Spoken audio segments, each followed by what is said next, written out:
Meio-dia, 48 minutos. A gente tá animado aqui na rádio hoje. Eu falei que tinha diversidade de entrevistados aqui. E eu estou de volta aqui ao meu lado. Da outra vez foi só o áudio, mas Ricardo Meira para contar tudo, nosso colunista de arquitetura e design, sobre essa viagem, essa missão que vocês fizeram. Tudo bem, Ricardo? Babi, tudo bem? Explicar para o ouvinte que missão é essa e como é que foi essa viagem mesmo de vocês para Nova York. Nós somos numa missão técnica de 15 empresas de arquitetura promovida pelo Sebrae. Então imagine a bagunça que dá, 15 arquitetos andando pela cidade, né, por Nova York. E aí a gente pensou em trazer hoje essa conversa sobre como, quando você viajar, conhecer lugares com olhar de arquiteto, se é que a gente pode chamar isso, né, dessa maneira. Não, e vale muito a pena esse olhar de arquiteto, porque fica muito mais rico uma viagem, né? Você consegue entender mais aspectos locais. E não só num batidão de turistão, só vendo pontos chaves, né? Uma das coisas que a gente procura fazer é sair do lugar comum, do chavão, daqueles destinos óbvios, embora haja alguns, evidentemente, mas conhecer a cidade como se fosse um nativo. E você andar muito mais do que pegar Uber, táxi, etc. Claro que a gente precisa ver clima, temperatura, cansaço, etc. Mas a dica que eu posso dar é, se você puder, caminhe. Nós, por exemplo, escolhemos caminhar bastante. Fizemos um roteiro em que andávamos, a gente ficou em Manhattan, fomos uma vez ao Brooklyn, que é fora da ilha, né? Uhum. Andando pela ponte, caminhando, né? Dá 2 quilômetros mais ou menos. Uhum. E a gente escolheu os edifícios emblemáticos, lugares interessantes para conhecer caminhando. Então a gente andou uma média de 22 quilômetros por dia. Deu quase mais de 2 maratonas em 5 dias. Claro que é muito cansativo. Mas olhar, parar, ver um local que te interesse e ver como as pessoas se apropriam do local, como elas utilizam, sentir o que é a cidade, como alguém que mora na cidade, isso não tem preço. E começar a entender o porquê da cidade. Eu vi que você postou nos seus stories os andaimes, né?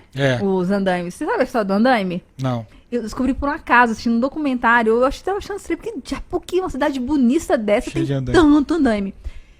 Porque teve uma vez que caiu uma dessas placas que ficam na frente e acabou falecendo uma pessoa. E aí as leis lá são muito rigorosas para a renovação dos prédios. Só que como é uma renovação que tem que ser feita toda hora, constantemente, fica muito caro ficar tirando, colocando. E aí tem boa parte dos prédios decidiu manter o andaime e incorporar o andaime a um estilo. Então tem essas lojas chiquérrimas, essas lojas caras pra caramba, marcas luxuosas, que eles decidiram incorporar. E aí começam a decorar, os andaimes são diferentes, são decorados, são cheios de gueri-gueri, são num material diferente, já que o prédio que eles estão, essas lojas estão, decidiram manter e deixar aquele andaime o resto da vida. Viram marquises, né? E aí identificadas com um letreiro de loja, com placa, isso me chamou muita atenção. Uma das coisas mais legais que, assim, se você olhar Instagram de arquiteto, quem quiser olhar o meu ali, Ricardo Meira _, você vê foto de lixeira, vaso de planta, bueiro, ponto de ônibus, poste, fechadura, a gente gosta do detalhezinho. Me chamou muita atenção uns vasos muito grandes que tem nas esquinas, além das plantas ornamentais, com alface. Pezinho de alface, para a pessoa usar se quisesse. Então, plantinhas comestíveis. Olha! Ao longo de toda a cidade. Eu achei muito interessante. E uma das coisas também que a gente sempre faz a referência com Brasília, né, que é a nossa cidade. Nossa, isso em Brasília funcionaria até mais ainda, né? Muita horta comunitária, muita apropriação de espaço público por empresas. Tem umas coisas muito interessantes que eu vi a nossa W3 lá, o potencial, né? Nós temos os nossos becos, né? Alguns deles já revitalizados, mas muito poucos. Uhum. E lá eles incentivam, eles chamam de espaço privado de uso público. Então uma empresa que quer construir, ela recebe incentivos para revitalizar uma praça ou um local imediatamente contíguo ao edifício, com a obrigação de que ele seja destinado a uso público. Aí eu pensando assim, eles não conhecem nossos pilotis, né? Que basicamente, a gente tem isso na cidade inteira, na verdade, né? Que é um espaço privado de uso público. Mas muito interessante, isso poderia muito bem ser implementado ao longo de toda a W3, os nossos becos, na Ceilândia, em Taguatinga, nessas áreas que geralmente são delimitadas por laterais de lotes, né? E acabam sendo subutilizadas. Lugares lindíssimos. Não, e tem muito isso lá, né? Dessa ocupação e O governo também incentivando eles a ocuparem todos os espaços públicos com possibilidades de aproveitamento para a gente. E o que você viu lá também, assim, como é que essa missão se desenvolve para você ter esse olhar muito presente? Você não passa pelos lugares batidos, né? Tem até um senso um pouco de meditação, de você exercer esse olhar do presente, do aqui do agora, entendendo essas diferenças da gente para lá e do que pode ser, o que tem muito parecido lá que tem aqui também. Por ser um grupo formado por arquitetos de Brasília, a todo momento a gente conversava e fazia as comparações, inclusive o que Brasília tem de muito melhor, né?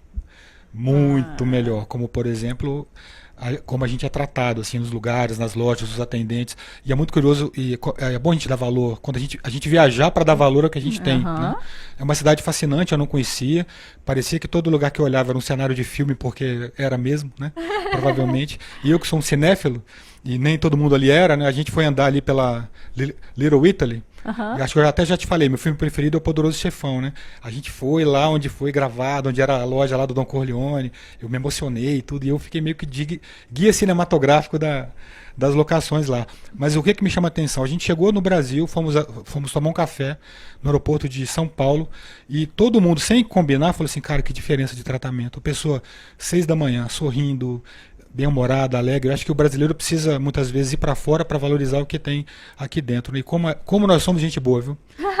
Pelo amor de Deus, que maravilha. O pessoal sorrindo, tá cansado, ganha pouco e tal, mas sorriso no rosto e tentando fazer o melhor que pode.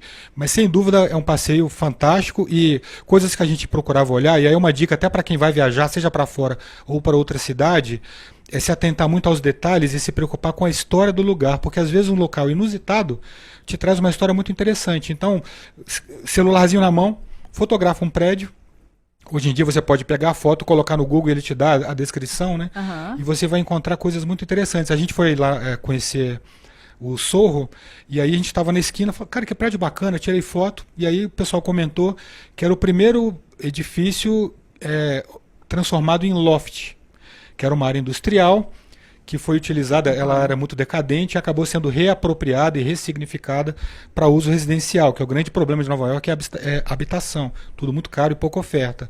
E foi o primeiro loft mesmo. Hoje você chama tudo de loft, mas loft raiz, né, pé direito alto, cara de fábrica e tal. Então, às vezes, são histórias inusitadas. E eu me lembro, quando eu vou receber visitantes aqui em Brasília, muitas vezes até pelo próprio CAL, a gente vai servir de guia, passear com as pessoas, e eu procuro até fazer isso, assim, levá-los em lugares não muito óbvios. Claro que a gente vai na Superquadra, na 308, Igrejinha, Esplanada, mas eu levo na 700, levo na feira do Núcleo Bandeirante, a gente vai na feira do Guará comer pastel, vai andar de metrô, vai conhecer Águas Claras também, para ver que são configurações, né, urbanas e arquitetônicas diferentes, sentir o que é a cidade de verdade. Não, e fica uma dica para você, ouvinte, fazer esse olhar de turista na nossa cidade também. Perfeito. Que nem o Ricardo tá falando aqui agora. A gente, por conta do bebê, que a gente passeia muito com o carrinho pro meu filho dormir, né, dorme 1h20 no carrinho, a gente começou a sair andando e vagando por esse plano piloto. E a gente começa a descobrir umas pérolas. No final da Asa Norte, não sei, ouvinte, você já andou ali na 216, tem prédios com um alto relevo muito lindo, de um artista, Ricardo, também esqueci o sobrenome dele, mas é um artista que desenhou em alto relevo as obras de arte no Pilotis. Aí tem uma outra que pegaram e revitalização de azulejos do Azulcão também estavam caindo aos pedaços, eles fizeram uma revitalização muito bonita ali na 11. Cada lugar e com cada história mais interessante do que a outra. A gente tem descoberto isso fazendo de caminhando. Na 309 Norte, gerou até um Reels no meu Instagram que tá bombando. São mais de 20 flamboyantes, laranjados, amarelos, vermelhos, coisa mais linda do mundo. E aí uma das seguidoras lá falou hoje, olha, eu moro aqui há 5 anos, eu nunca vi ninguém fazendo um piquenique. Você veio aqui agora tem gente no fim de semana que mais tinha gente era fazendo piquenique aqui embaixo desses flamboyantes. Olha como a gente tem tesouros escondidos em Brasília, que é esse caminhar, que é o que a gente faz mais na minha vida. E meu marido é caminhar. Eu, Leandro, a gente caminha o tempo inteiro, assim, em viagens, mas aqui em Brasília, para redescobrir nossa cidade. É muito legal. Existe um mito, meio mito, de que Brasília foi criada para o carro.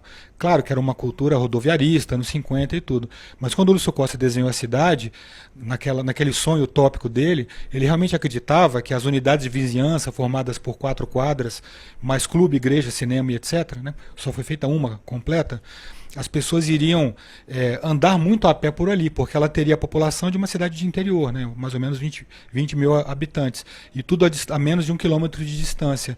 Fazer isso é gostoso, mesmo quem não mora no plano piloto, tirar um dia para caminhar pelo plano piloto e tirar um pouco esse preconceito de que a cidade não é para pedestres, fica muito interessante. Não, é assim, gente, tem muita sobra, é muito legal, tem muita sombra linda, muita árvore maravilhosa, né? Assim, tem bons espaços para você caminhar, ciclovias também, para quem quer pedalar, e fazer esse exercício do caminhar de formas lúdicas. Olha que legal também, eu estava na 416 Norte, a minha irmã é vice-prefeita de lá, e eles decidiram fazer um Halloween lá.